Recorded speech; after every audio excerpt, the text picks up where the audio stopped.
آج 10 ذی الحجہ کا دن ہے۔ سال بھر میں اگر ہم یہ دیکھیں کہ سب سے فضیلت والا دن کون سا ہے تو اس کا جواب یہ ہے کہ 10 ذی الحجہ کا دن پورے سال کے ایام میں سب سے فضیلت والا دن ہے۔ نبی کریم صلی اللہ علیہ وسلم نے ذی الحجہ کے ابتدائی 10 دنوں کو سب سے فضیلت والے دن قرار دیا، اور ان 10 دنوں میں سے بھی 10 ذی الحجہ کو سب سے افضل دن قرار دیا گیا۔ اس دن حجاج کرام کئی ایک اہم عبادات کا انجام دیتے ہیں، جس کے اندر جمرات کو کنگریاں مارنا بھی شامل ہے، جس کے اندر قربانی کرنا، اللہ کے حکم پر اپنے بالوں کو کٹوانا یا ملوانا بھی شامل ہے۔ تو یہ مختلف کام سر انجام دیے جاتے ہیں اس دن، لیکن اس دن سب سے اہم اور فضیلت والا کام جو قربانی کرنا ہے، اور یہ سنت ابراہیمی ہے کہ جس پر نہ صرف حجاج کرام بلکہ وہ لوگ کہ جو حج نہیں کرنے والے وہ لوگ بھی اپنی استطاعت کے مطابق عمل کرتے ہیں۔ تو اللہ رب العالمین نے ہم میں سے جس کو توفیق دی ہے وہ اس عظیم عمل کو سر انجام دے رہا ہے، یقیناً یہ اللہ کی توفیق کے ساتھ ہی ممکن ہے۔ محترم بھائیو، قربانی کا یہ عمل عام روٹین سے ہٹ کر ہمیں دیا گیا ہے۔ ہمیں یہ سمجھنا ہے کہ آج اگر پاکستان کے اندر ایک ایسا واقعہ رونما ہو جاتا ہے سانگڑ کے علاقے میں کہ جہاں پر ایک اونٹنی کی ٹانگ کو ایک سفاک شخص ہے وہ اس کو کاٹ ڈالتا ہے، تو آج پورے میڈیا کے اوپر اس جانور کے ساتھ اظہار ہمدردی کیا جاتا ہے، اور اسی طریقے سے اس کو واضح طور پر ایک ظلم کا واقعہ قرار دیا جاتا ہے، اور ایسے کرنے والوں کو کیفر کردار تک پہنچانے کا مطالبہ کیا جاتا ہے۔ لیکن دوسری طرف ہم دیکھتے ہیں کہ یہی مسلمان ہیں کہ جو جانوروں کے گلوں کے اوپر چھری بھی چلا رہے ہیں۔ تو آئیے دیکھیے کہ کیا فرق ہے۔ آخر ہم یہ جانور کے گلے پر جو چھری چلانے کا ہم سے مطالبہ ہے، ایک طرف اگر جانور کی ٹانگ کاٹی جائے تو یہ صحیح کفر ہے، یہ صحیح ظلم ہے، یہ اس کے ساتھ زیادتی ہے، لیکن وہی اسلام جب ہمیں حکم دیتا ہے کہ تم نے جانور کے گلے پر چھری چلانی ہے تو وہ ایک اہم مقصد کے حصول کے لیے ہمیں یہ حکم دیا جا رہا ہے۔ آج ضرورت اس عمل کی ہے کہ ہم اس بات کو سمجھیں۔ اللہ تعالیٰ نے قرآن مجید میں فرمایا وَلِكُلِّ أُمَّةٍ جَعَلْنَا مَنسَكًا لِيَذْكُرُوا اسْمَ اللَّهِ، ہم نے ہر امت کے لیے قربانی کو مقرر کیا تاکہ یہ اللہ رب العالمین کا نام ذکر کریں جو بائیوں کے اوپر جو اللہ نے ان کو عطا کیے ہیں۔ تو یہ قربانی کیا ہے کہ ہمارے اندر اس جذبے کو پیدا کرنا کہ ہم اللہ کے ہر حکم کے اوپر عمل کرنے کے لیے تیار۔ حضرت ابراہیم نے اپنے بیٹے حضرت اسماعیل کے گلے پر چھری کو چلایا، اس بات کو ثابت کیا کہ اللہ کا جو بھی حکم آئے گا اس پر عمل کرنے کے لیے تیار ہو۔ محترم بھائیو، آج کا دن یہ صرف ایک ہمارا خوشی کا تہوار نہیں ہے، یقیناً خوشی کا دن ہے، لیکن اس سے بڑھ کر آج ہمارے لیے یہ اپنے ایک نئے وعدے کو رسل نو اس کو زندہ کرنے کا بھی دن ہے کہ ہم اللہ رب العالمین سے اس عہد کی تجدید کریں کہ اللہ تعالیٰ کا جو بھی حکم آئے گا ہم اس کے سامنے سر تسلیم کم کرنے والے ہیں۔ جہاں پر اللہ نے قرآن مجید میں سورۃ الحج میں قربانی کا ذکر کیا، ساتھ ہی فرمایا کہ لوگوں فَإِلَٰهُكُمْ إِلَٰهٌ وَاحِدٌ وَلَهُ أَسْلِمُوا، تمہارا الہ ایک الہ ہے، تم اس کے تابع فرما بن جاؤ، تم اس کے فرما بردار بن جاؤ، آسان لفظوں میں کہوں تو تم اس کے غلام لگ جاؤ۔ حضرت ابراہیم نے جب اپنے بیٹے کے گلے پر چھری کو چلایا تو اللہ تعالیٰ نے اس موقع پر یہ قرآن مجید کی آیات اللہ تعالیٰ نے بیان کی کہ اللہ نے کیا فرمایا فَلَمَّا أَسْلَمَا، جب دونوں مسلمان ہو گئے۔ آج ہم سمجھ رہے ہیں کہ ہم صرف قربانی کرنے جانور کے گلے پر چھری چلا رہے تو شاید غلام پر عمل ہو گیا۔ ہمیں اقبال نے یہ بات کہی تھی کہ شہادت کہے الفت میں قدم رکھنا ہے، لوگ آسان سمجھتے ہیں مسلمان کیا۔ یہ صرف اتنی بات نہیں ہے،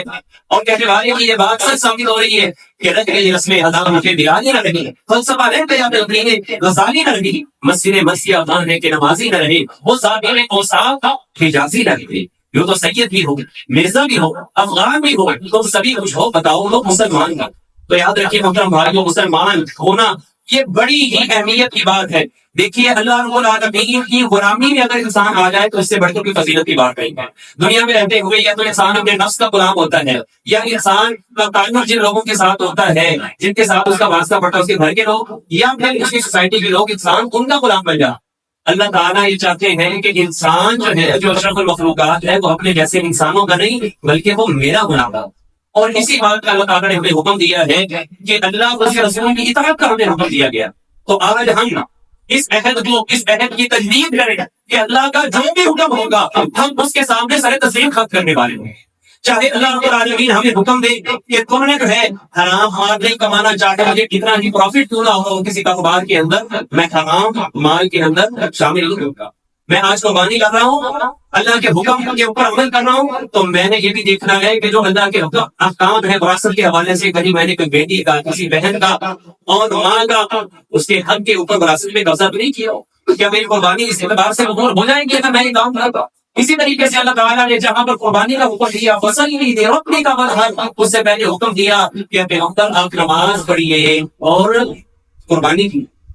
جہاں پر تو نسل کیجیے۔ اب دیکھیے ذبح کرنے سے پہلے اللہ تعالیٰ نے حکم کیا دیا ہے نماز کو۔ آج میں اپنے آپ کو دیکھوں، اپنا یہ جائزہ لوں کہ کیا میں 5 وقت کی نماز پڑھنے والا ہوں، کیا میں اس کی پابندی کرنے والا ہوں، یا پھر میں اپنی من مرضیاں کرنے والا ہوں۔ محترم بھائیو، یاد رکھیے گا 2 ہی صورتیں، ہم اگر اللہ تعالیٰ کی غلامی میں آ جائیں تو اللہ تعالیٰ ہماری دنیا میں بہتر بنا دے گا اور آخرت بھی بہتر بنا دے، اور اگر ہم اللہ کی غلامی میں نہیں آتے تو پھر اللہ تعالیٰ انسان کو دوسرے انسانوں کی غلامی میں دے دیتی۔ آج دیکھیے کیا وجہ ہے کہ ہمارا یہ بجٹ پیش ہوا، بجٹ کے بارے میں بات کر رہے ہیں کہ یہ بجٹ پیش وزیر خزانہ نہیں بلکہ IMF نے کیا ہے۔ آج ان اداروں کی غلامیاں ہمارے اوپر کیوں مسلط ہو گئی ہیں؟ کیونکہ ہم نے اللہ رب العالمین کی غلامی کو نظر انداز کر دیا ہے۔ تو اس لیے قربانی کا یہی پیغام ہے، اور اسی بات کے اوپر ہم اپنی بات کو مکمل کرتے ہیں کہ صحیح معنوں میں عزم کر لیجیے کہ اللہ رب العالمین کا جو بھی حکم آئے گا ہم اس کے سامنے سر تسلیم ہم کرنے والے ہوں گے۔ اس میں 2 باتیں ہیں، ایک ہے کہ اللہ کا جو حکم ہے ہم اس کو مانیں کہ یہ اللہ کا حکم ہے، ہم اس کو مانیں، اور اگلی بات یہ ہے کہ ہم اس پر عمل بھی کریں۔ لیکن ہمارے یہاں حکم کیا ہے؟ ہم صرف زبان سے کہتے ہیں کہ ٹھیک ہے ہم مان لیں گے۔ اس طرح کوئی ہم سے کہنا کہ یہ فلاں کھانے کی چیز ہے، یہ زہر ہے، تم نے یہ کھانا نہیں ہے، تو کوئی انسان اس کی بات کو مان لے کہ ٹھیک ہے میں آپ کی بات کو مان لیتا ہوں، لیکن عملی طور پر پھر وہی کام کرے جس سے اس کو روکا گیا ہے، تو اس کو کوئی بھی نہیں کہے گا عقل مند ہے۔ اسی طریقے سے اللہ تعالیٰ نے قرآن مجید میں، نبی پاک صلی اللہ علیہ وسلم نے اپنی احادیث میں ہمیں جن باتوں کا حکم دیا ہے، ہمارا یقین یہ ہونا چاہیے کہ اسی کے اندر ہمارے لیے خیر ہے۔ ہم نے نہ صرف اس کو دل سے ماننا ہے بلکہ اس پر عمل بھی کرنا۔ تو یہ اگر ہم اس بات کا عہد کرتے ہیں تو ہماری قربانیاں ہمارے لیے یقیناً فائدہ مند ہوں گی، اور اگر جسٹ یہ ہے کہ ایک فارمیلٹی پوری ہو جائے تو محترم بھائیوں یہ معاملہ جو ہے وہ بڑا خطرناک ہے۔ جہاں پر ہم قربان کر رہے ہیں، نبی کریم صلی اللہ علیہ وسلم نے فرمایا کہ ہم سب سے پہلے عید کی نماز کی ادائیگی ہے، اس کے بعد پھر ہم جانوروں کو قربان کریں گے۔ جس نے اس طریقے کا اختیار کیا اس نے ہماری سنت پر عمل کیا، اور اس کے اندر پھر یاد دہانی کے طور پر کہ گوشت کی تقسیم کے حوالے سے ہمیں یہ حکم ہے کہ ہم خود بھی کھائیں، اور اسی طریقے سے ہم دوسروں کو جو ضرورت مند ہیں یا ضرورت مند نہیں بھی ہیں، ہمارے رشتے دار وغیرہ کو کوشش یہ کرنی چاہیے کہ زیادہ ان تک پہنچے جو ضرورت مند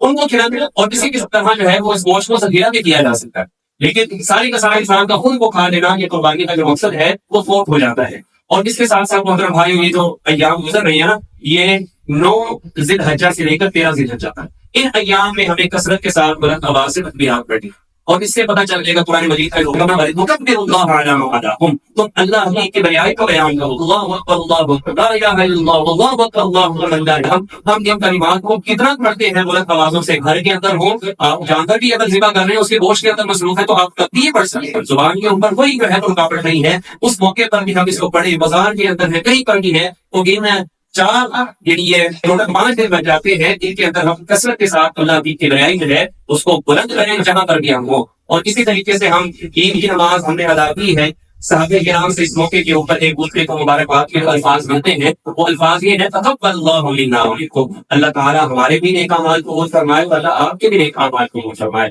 تو اس جذبے کے ساتھ ہم ایک دوسرے کو اس طرح جو ہے وہ مبارکباد دیں ایک دوسرے کے ساتھ، اور اللہ رب العالمین سے یہ دعائیں کریں کہ اللہ تعالیٰ ہمارے بالخصوص ان لوگوں کی، ہمارے مسلمان بھائیوں کی مدد فرمائے کہ جو اپنی جانوں کے ساتھ جو ہے وہ قربانی اللہ تعالیٰ کی طرف پیش کر رہے ہیں۔ ہم اگرچہ اپنے جانوروں کو قربان کر رہے ہیں لیکن جانیں قربان کر رہے ہیں، ہم اللہ تعالیٰ سے دعا کرتے ہیں اللہ تعالیٰ ہمیں اخلاص کی دولت نصیب فرمائے، ہم جو بھی عمل کریں اللہ کو راضی کرنے کے لیے اللہ تعالیٰ اس حضرت ابراہیم علیہ السلام کی سنت پر عمل کی بدولت اللہ تعالیٰ ہمارے گناہوں کو معاف فرما دے، اور اللہ تعالیٰ ہماری ہر نیکی کو اپنی بارگاہ میں قبول فرما لے۔ اللہ تعالیٰ ہمارے حالات کے اوپر رحم فرمائے، اہل پاکستان کے حالات کے اوپر اللہ تعالیٰ ان کے پاکستان کی حفاظت فرمائے، اور جو شہید ہیں اللہ تعالیٰ ان کے شر سے ہمارے عزیز کو محفوظ فرمائے، اور اللہ تعالیٰ امت مسلمہ کے حال پر رحم فرمائے۔ غزہ کے اندر صورت حال بڑی کشیدہ ہے، اسی طریقے سے دیگر جو علاقے ہیں ان کے اندر مسلمانوں کی صورت حال آج ہمارے سامنے ہے۔ اللہ تعالیٰ ہمارے تمام بہن بھائیوں کی نصرت اور مدد فرما دے، اللہ تعالیٰ ان کے حال پر رحم فرمائے، اللہ تعالیٰ ہم میں سے جو بیمار ہیں یا ہمارے یہاں میں سے سب کو اللہ تعالیٰ شفائی کامل عاجل عطا فرما دے، اور اللہ تعالیٰ ہم سب کی جائز ضروریات کو پورا فرما دے۔ اللہ تعالیٰ ہماری حکمرانوں کی اور ہماری عوام کی اصلاح فرما دے۔ اللہ تعالیٰ ہمیں ہماری زندگیوں میں اسلام اور اہل اسلام کا بول بالا دیکھنا نصیب فرما دے۔ اللہ تعالیٰ جن لوگوں نے اس اللہ کے گھر کو آباد کیا ہے، کر رہے ہیں، یہاں پر نمازیں ادا کرنے والے ہوں، کسی بھی لحاظ سے اس میں حصہ لینے والے، اللہ تعالیٰ سب کے رزق میں جان کے اندر